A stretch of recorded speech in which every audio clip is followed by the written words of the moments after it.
Ok. Donc, bonjour à tous. Donc moi je suis Caroline de Kikkebailey, du bureau d'études BioLife Connect, anciennement chercheuse au LECA. Donc vous avez pas mal entendu parler depuis le début. Et donc je vais vous parler un peu génétique. Alors, je vais essayer de dire de trop gros mots. Alors, dans un premier temps, je vais vous parler de la génétique de la conservation, mais de manière un petit peu générale. Ça s'applique aux papillons comme ça peut s'appliquer à n'importe quelle autre espèce. Ensuite, je vais vous montrer quelques résultats qu'on a obtenus donc, sur l'étude qui a eu lieu en Franche-Comté sur 4 espèces des tourbières. Et puis, un petit mot sur l'accessibilité de ces études en routine. Comment ça se présente et combien ça coûte. Pour commencer, donc, qu'est-ce que c'est que la génétique de la conservation? Donc, c'est vraiment la discipline scientifique qui va utiliser donc, tout ce qui est concept, outils de la génétique pour les objectifs de compréhension, de préservation et de restauration de la biodiversité, et avec principalement 4 grands axes de compréhension, de sous-disciplines. Une première qui est la génétique de la conservation et l'autre qui est la génomique de la conservation. Donc, je vais vous expliquer un petit peu la nuance entre les deux. Elles ont toutes les deux donc le même objectif, hein, d'informer la conservation. En revanche, on ne va pas utiliser les mêmes données. Alors en génétique, on va utiliser des marqueurs génétiques. Donc dans le génome, on va sélectionner des endroits particuliers qu'on va retrouver chez tous les individus et qui va nous permettre de les étudier. Donc ça peut être des microsatellites, des SNP, il en existe un certain nombre. En génomique, la particularité, c'est qu'on utilise tout le génome. Pour la génétique, ça va être plutôt adapté aux études de diversité génétique, des flux de gènes, hein, donc plutôt des études avec une application assez rapide. En génomique, on va pouvoir aller plus loin, notamment sur des questions d'adaptation locale et d'adaptation au changement climatique.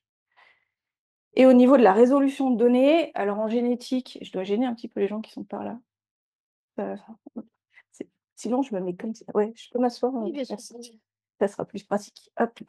En génétique, on va avoir une résolution de données qui peut être faible à modérée selon le marqueur, alors que vous imaginez bien qu'avec le génome complet en génomique, on aura une résolution excellente.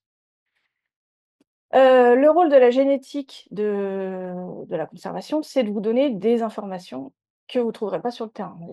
Des informations qui sont issues de données moléculaires et qu'on ne peut pas observer directement. Notamment donc, sur la diversité génétique. Ça va permettre aussi d'évaluer le risque de dépression de consanguinité. Je vous en parlerai un petit peu plus après, parce que ça paraît être un gros mot ça. Prédire la réponse au changement climatique et puis diagnostiquer la connectivité. Donc un certain nombre d'outils diagnostiques et d'outils prédictifs. Pour ce qui est de connaître la diversité génétique, alors là je vous ai mis sur le côté, donc c'est juste pour vous dire si on peut le faire en génétique ou en génomique. Là pour le coup, on peut le faire pour les deux. À quel type de questions je vais pouvoir répondre concrètement? Est-ce que mes populations, elles ont un potentiel adaptatif satisfaisant? Si la diversité génétique est bonne, on s'imagine qu'on pourra s'adapter plus facilement à une perturbation de l'environnement. Si elle est basse, on peut perdre la population avec une seule perturbation. Est-ce que ma diversité génétique, elle est cohérente avec les effectifs que j'observe sur le terrain? Si je trouve beaucoup de papillons, est-ce que, génétiquement, c'est une réalité ou est-ce qu'ils sont très consanguins? Et puis la diversité va nous donner déjà une bonne idée de l'isolement des populations. Est-ce qu'elles échangent des gènes un petit peu régulièrement ou au contraire, est-ce que, les flux de gènes se sont arrêtés depuis un certain temps? Comment ça informe la gestion? En fait, si on se met sur une échelle, de diversité génétique où on a, donc, à gauche, si c'est bien la gauche, ouais. Non, c'est la droite pour vous. Une bonne diversité génétique et de l'autre côté, une mauvaise diversité génétique. En fait, les actions qu'on va mener, sont dépendantes de là où on se trouve sur cette échelle. Si on est bon, bah, tant mieux, hein. Par contre, ça ne veut pas dire qu'on n'a pas de travail. On pourra conserver l'existant, c'est-à-dire que le système est bien fonctionnel pour le moment. Par contre, il faudra un suivi évidemment, puisque le système peut s'effondrer assez rapidement, quand on n'a pas eu de gestion depuis un certain temps, on se rend compte que finalement, on aurait peut-être dû surveiller ou plus surveiller plus. Et puis ça engage à faire plus de prospection, c'est-à-dire est-ce qu'il y a d'autres stations? S'il y a une bonne diversité génétique, ça suggère qu'il y a des flux de génies. Donc peut-être qu'il y a des stations que je connais pas qui participent au fonctionnement du réseau.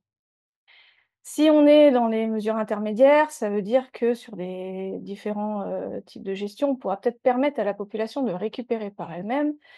On pourra éventuellement faire un diagnostic un peu plus poussé de la connectivité et des milieux, essayer d'identifier le facteur qui, pourrait impacter mes populations. Restaurer éventuellement ce que j'aurais identifié, hein, comme problématique et puis continuer, le suivi et éventuellement faire une analyse, génétique un petit peu à distance de tout ça, hein, pour voir si ma restauration est efficace. Si on est mauvais, vraiment grosse baisse de la diversité génétique, là, la population, elle va avoir du mal à récupérer seule. Il faudra envisager, en plus de toutes ces mesures, un sauvetage génétique, donc renforcement des populations, éventuellement réintroduction pour redynamiser le réseau. Et pareil, le suivi qui s'ensuit. Évaluer la dépression de consanguinité. Qu'est-ce que c'est que la dépression de consanguinité? En fait, quand on est dans des petites populations qui, communiquent pas tellement avec, d'autres populations voisines, on va avoir de la consanguinité, et peu de choix au niveau du partenaire. Ça peut engendrer un problème lorsqu'il y a des mutations délétères dans la population. C'est que plus on est apparenté, plus on a des chances d'exprimer, en fait, ces mutations, dans le sens où on va exprimer un trait qui sera totalement défavorable à la survie. C'est pas parce qu'on est dans une petite population consanguine qu'il y a un risque de dépression de consanguinité et ça s'évalue, donc avec la génomique. Donc les questions, ça va être effectivement, est-ce que j'ai un risque de dépression de consanguinité et quelle est la probabilité d'introduire un allèle délétère si je prends cette population-là, heu, pour aller réintroduire, ailleurs ou renforcer ailleurs. Du coup, ce qu'on regarde, c'est la charge en mutations délétères. Donc, comme je vous ai dit, on a tout le génome, donc on va regarder toutes les mutations délétères, qu'on trouve sur ce génome-là. Si la charge est faible, dans ces cas-là, le risque, de dépression consanguinité est faible et ma population sera tout à fait, sera une bonne candidate pour donner des individus ou même en recevoir, il y aura pas de souci. Comment c'est possible ça d'avoir un faible risque de dépression de consanguinité dans une petite population? Parce qu'il y a des mécanismes en fait qui existent chez des populations qui ont longtemps persisté en petite population. Il y a des mécanismes d'éviction de la consanguinité dans la reproduction, donc dans le choix du partenaire, sont difficiles à observer comme ça, de visu. Et puis il peut y avoir tout simplement une purge des allèles, délétères par sélection naturelle en fait. Les individus qui portent ces allèles ont un trait, trop négatif pour survivre, ils se reproduisent pas, ça baisse leur fitness et du coup, de toute façon, ces allèles vont disparaître. Si la charge est forte, bien évidemment, le risque de dépression de consanguinité, pardon, est fort et là, il faudra peut-être envisager un sauvetage génétique et bien évidemment, ne pas utiliser cette population pour faire de la réintroduction plus loin. Prédire la réponse au changement climatique, pardon. Ça peut être fait en génétique et en génomique. Comme je vous ai dit, en génomique, on pourra aller un petit peu plus loin. On pourra utiliser aussi beaucoup d'écologie et de biogéographie. Même si on n'a pas de génétique, on peut aussi, avoir quelques indications sur des prédictions, de résistance au changement climatique. Donc mes questions, ça va être: est-ce que, comment mon espèce, elle a répondu au changement climatique passé déjà? Est-ce que, quand il y a eu les réchauffements, dans le passé, elle a, bien résisté ou non? Est-ce qu'elle est très adaptée à son climat local? Où est-ce que seront les zones favorables à l'espèce dans le futur? Les zones climatiques, hein, j'entends. Et quelles populations sont les plus susceptibles de mieux résister au changement climatique? Donc là, je vous ai, mis une carte, d'une étude qui a été faite sur l'Apollon. Une carte qui est assez, informative où vous avez la représentation du genomic offset. Le genomic offset, c'est quoi? C'est en fait la dette génétique qu'un individu ou qu'une population, pardon, va devoir, «rembourser» entre guillemets pour être adaptée au climat futur. Une population qui est très adaptée à son climat local aura beaucoup de mal à s'adapter au climat futur. Donc elle aura beaucoup de chemin à parcourir. Une population qui n'est pas très adaptée aura plus de chances d'avoir une bonne plasticité et de pouvoir s'adapter.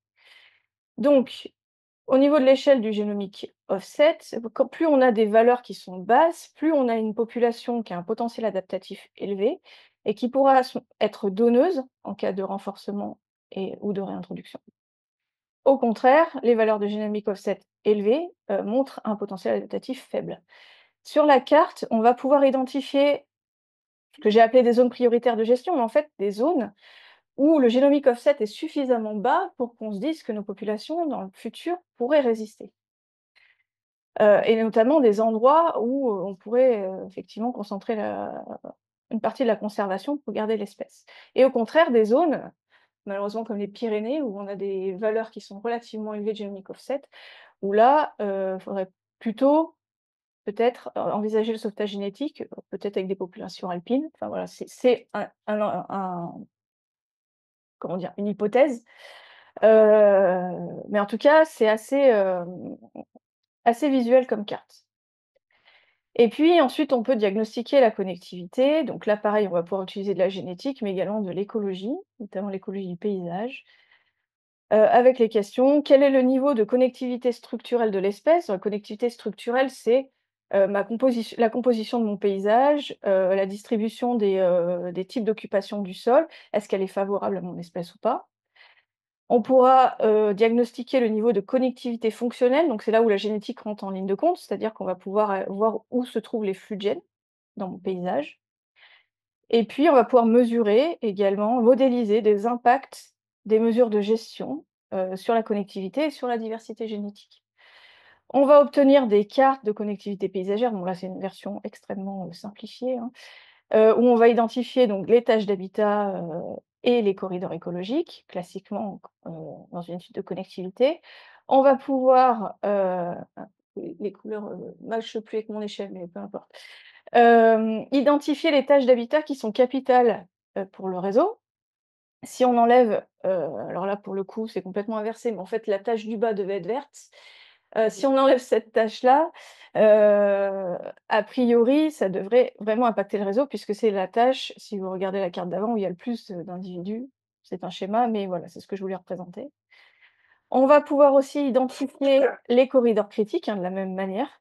Si on enlève tel corridor, qu'est-ce que ça, implique pour le réseau? On va avoir des données chiffrées également, l'estimation du flux d'individus dispersants dans les tâches, hein, savoir combien d'individus passent à chaque génération.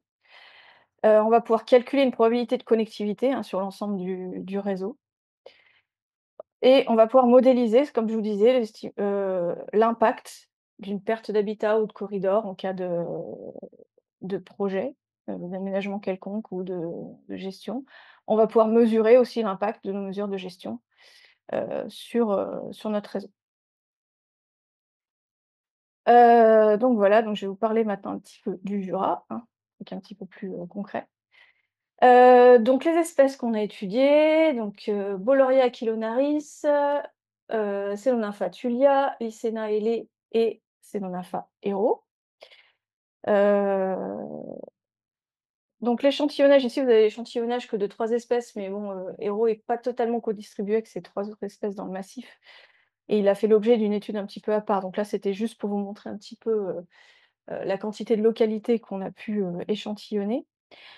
On a pris préférentiellement 5 à 10 individus, par site. Alors, souvent c'était plutôt 3, hein, on fait avec ce qu'on avait surtout et on a prélevé une patte, donc dans laquelle on a extrait l'ADN. Donc après le prélèvement de la patte, on a pu relâcher les individus et on a, obtenu des marqueurs SNP. Alors les marqueurs SNP sont assez intéressants au niveau de la conservation, c'est parce que, ils sont tellement bien répartis dans le génome qu'on peut en avoir une très grande quantité en prélevant très peu d'individus. Donc on peut largement limiter l'impact, sur les populations de l'échantillon. Ce qu'on a pu remarquer, c'est que la cause du déclin actuel de ces papillons, elle est pas du tout climatique. On a, regardé un petit peu, la distribution potentielle des espèces sur la base du climat actuel. Donc là, ce que vous avez, c'est le massif du Jura, cette espèce de banane. Et on a projeté cette distribution dans 8 paléoclimats qui vont donc, oh, je ne sais pas si on va voir la souris ici. De l'Holocène tardif ici entre 300 et 4 200 ans, jusqu'au dernier interglaciaire il y a 130 000 ans. Et donc on voit l'évolution en vert, donc des zones favorables, dans le massif au cours du temps. Ici vous avez les glaciers, donc on les voit, se réduire au fur et à mesure qu'on s'éloigne de la dernière glaciation. Et ce qu'on a pu, donc remarquer, d'une part, c'est que, en dehors de Tulia, pour les 2 autres espèces, on avait des zones favorables quasiment tout le temps, à part juste après la dernière glaciation, où on suppose qu'ils sont allés se réfugier plutôt au nord du massif, mais ça reste à confirmer. On a aussi remarqué que, Tulia n'a retrouvé de zone favorable, là vous voyez en plus assez mal sur l'écran, mais il y a un petit peu de vert au moment, de l'Holocène tardif, donc il a retrouvé des zones favorables extrêmement tardivement. Heu, donc il a pu recoloniser le massif que, il y a très peu de temps. On a aussi regardé, l'évolution de la qualité de l'habitat et de la quantité d'habitat, donc en fait on s'est juste basé sur les cartes précédentes, hein. On a regardé les pixels, on a regardé aussi la probabilité de présence, moyenne, qu'on avait sur l'ensemble du massif et on a regardé, si ça correspondait à, quelque chose au niveau, de l'évolution des effectifs des populations au cours du temps. On a pu voir que, juste après le dernier maximum glaciaire, ce que vous avez pu voir sur les cartes, on a, des conditions climatiques qui se sont grandement détériorées, donc plus vraiment d'habitat favorable pour ces espèces et effectivement, on a un déclin à ce moment-là, mais avec une division, de la taille des populations seulement par 2. Et on a une ici un petit peu plus récemment, donc à partir, de l'Holocène, une amélioration, une stabilisation des conditions climatiques au niveau du massif du Jura, qui correspond cette fois à une division des tailles des populations par 65. Donc clairement, le climat y est pour rien dans le Jura. C'est vraiment un facteur anthropique, au niveau de l'aménagement du paysage et des détériorations, d'habitat. On a regardé aussi, la diversité génétique, de ces populations. Ici, je vous ai représenté 2 indices. Le FIS, donc c'est l'indice de consanguinité. Plus il est, élevé, cet indice, et moins on a de diversité génétique. Et puis, je vous ai représenté aussi un autre indice qui s'appelle le FST population spécifique, qui lui est un marqueur de l'isolement des populations. Plus il est élevé, plus les populations sont isolées les unes des autres.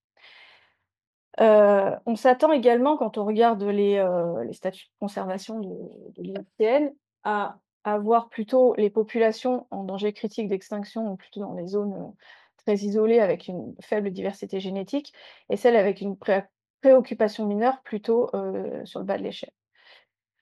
Pour Boloria aquilonaris, on a une situation qui est pas terrible avec un FIS relativement élevé, un FST, population spécifique qui lui est élevé, des populations qui sont très isolées les unes des autres.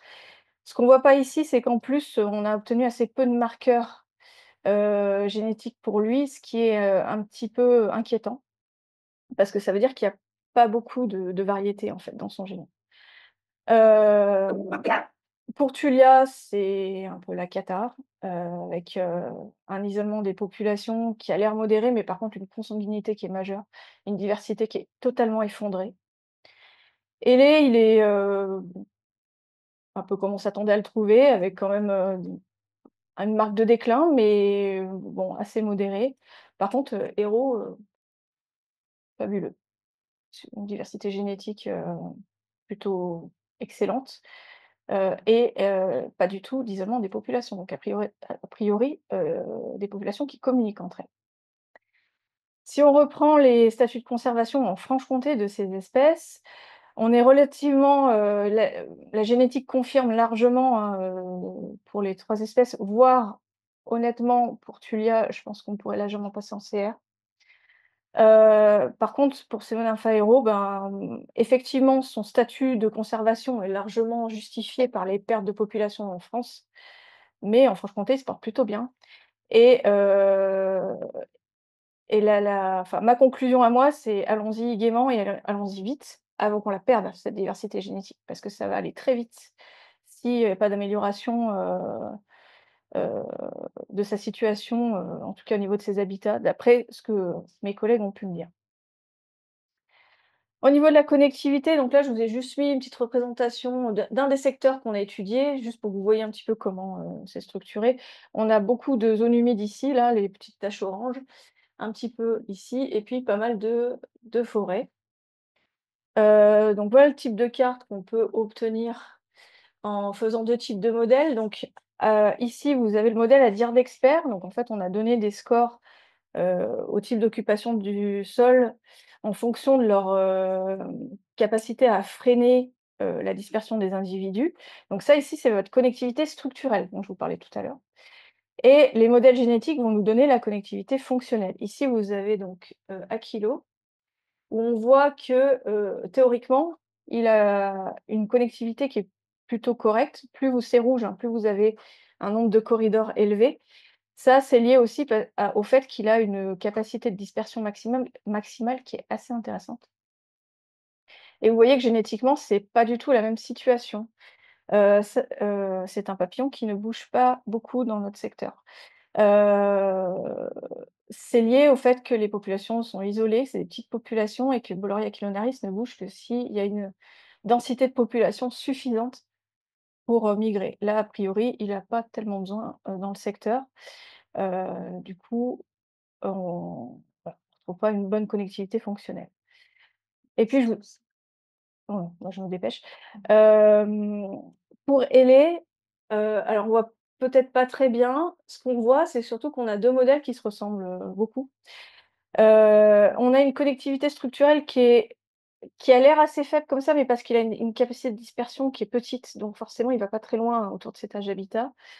Par contre, on voit qu'on a plus de corridors au niveau génétique, donc ça veut dire qu'on a, une métapopulation qui est très dynamique à cet endroit, qui bouge bien génétiquement, des flux de gènes qui sont encore présents, donc ça confirme un petit peu notre vision de Hellé qui se porte encore pas trop mal, dans le Jura en tout cas. Et maintenant donc, hop, j'abrège un peu, le problème de la modélisation qu'on a fait, sur, cette étude-là, c'est, c'est des modèles qui sont assez simples, et qui sont beaucoup utilisés, au niveau opérationnel avec le logiciel Grafab, il y en a peut-être qui connaissent. Par contre, ça suppose que, les individus ont une connaissance parfaite de leur environnement, ce qui est absolument pas réaliste et surtout qu'ils utilisent toujours le même chemin pour se déplacer. Ça néglige tout ce qui est aléas environnementaux et ça néglige bien sûr les dynamiques démographiques, les moments où on a des baisses de population qui, encourageraient pas la dispersion. Donc maintenant, ce qu'on va faire, c'est qu'on va utiliser, un logiciel de simulation de vie et de déplacement des espèces, un logiciel qui s'appelle Terroico, hein, qui va nous être, prêté par le bureau d'études Terroico et qui va nous aider à préciser encore les corridors, heu, de dispersion et surtout va nous permettre de modéliser, la viabilité des populations avec, une vraie simulation des dynamiques de pop au cours du temps. Et enfin, je vais un petit peu plus vite, pour, le déroulé d'une étude, donc là, je vais aller un peu vite, donc s'il y en a qui veulent des précisions, peut-être me recontacter plus tard. Hem, pour la diversité génétique, il vaudra peut-être mieux employer, la bonne vieille méthode de la génétique. La génomique va nous donner des indications, mais honnêtement, je suggère pas de faire de la génomique juste pour répondre à des problèmes de risque de dépression de consanguinité. Si on fait de la génomique, on fait une super étude globale parce que ça coûte un peu plus cher et surtout, il faut détruire les individus pour avoir les génomes. La diversité génétique, il y a pas besoin d'avoir beaucoup d'échantillons pour avoir une idée, et pas besoin d'un échantillonnage de fou. Pour la réponse au climat passé, on va pouvoir utiliser la génétique. Le Genomic Offset, ce sera la génomique uniquement, hein, qui va nous donner cette info. Et pour l'étude de la connectivité paysagère, la génétique pourra très bien faire l'affaire, mais si vous avez des données génomiques, allez-y, ça s'utilise aussi, on peut le faire, sans problème. Et bon ça je passe, pas besoin, de ce genre de truc. Je voulais vous montrer un petit peu l'évolution, des prix, des séquençages, hein, depuis, le début. Depuis 2003, on est passé de plusieurs milliards de dollars à aujourd'hui quelques centaines de dollars. Aujourd'hui, pour faire de la génétique, il faut compter entre 80 et 100 € l'échantillon. Et pour faire la génomique, on est autour de 200 € l'échantillon. Donc les techniques et les prix, sont en constante évolution et plus ça va et moins c'est cher parce que, maintenant, même des boîtes privées qui ils le font, hors labo donc ça se développe bien. Voilà et un petit merci à mes collègues, hein, pour qu'on participe à l'étude parce que j'ai pas fait ça toute seule. Voilà, puis je vous si vous avez des questions, sur la génétique, sur la faisabilité des études ou, bon, simplement des questionnements dessus, hésitez pas à me contacter, je vous ai laissé des cartes, là-bas. Je me ferai un plaisir de vous répondre et merci à tous de m'avoir écoutée.